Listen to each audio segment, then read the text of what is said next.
Mohammed Shafiq at Ramadan Foundation. I mean, let's get back to the victims. Yeah. These are very, very young girls. It's it's appalling and so upsetting this. And you have in fact said that, and I checked this quote with you before, I know you've said it, that young white teenage girls are seen as less valuable as trash by some men in Asian communities. So you're, this is very uncomfortable for people. You are acknowledging that this is an issue. I think there's two very central principles, and the reason why I did the piece for the Times was important, that we had to take the taboo away from this topic and really have an honest and open debate. And up until Jack Straw's intervention, we had a very honest debate. I was proud of the debate we were having as a country. It was very balanced, and we were dealing with issues and really focusing on the victims.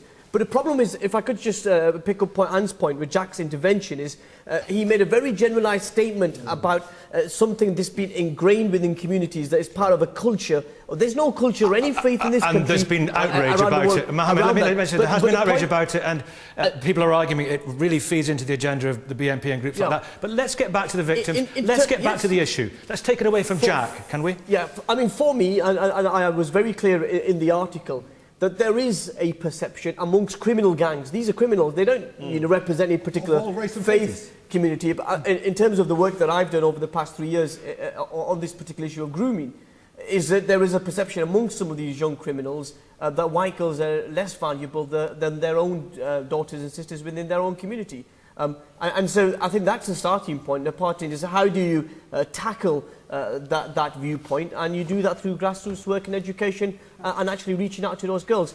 Inflammatory language used by, Anne, I have a tremendous amount of respect for some of the work that she's done, but she sometimes falls into the trap of living in a past system. The community, the Pakistani community, has tremendously changed over the past 25 years. And to suggest that we're all heading back to Pakistan and we were hand-picked, my marriage partner was hand-picked for me, and vice versa for me as well, is just deeply irresponsible.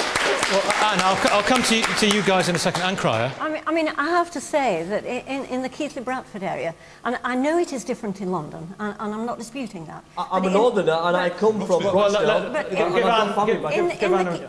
was the MP for Keighley for 13 years. I helped... Just before we close, I want to hear from the audience, but I think it's a very important point to make, one you made to me before the programme, Mohammed, when we were having a chat, is that you have had, in your campaigning on this issue, with Anne Crier, you've had tremendous and heartwarming support from the Pakistani communities. I think that's the important thing. It's the point Kelvin was making, and I don't often agree with Kelvin, so I think I'm going to enjoy the moment. You'll get better. You'll get better.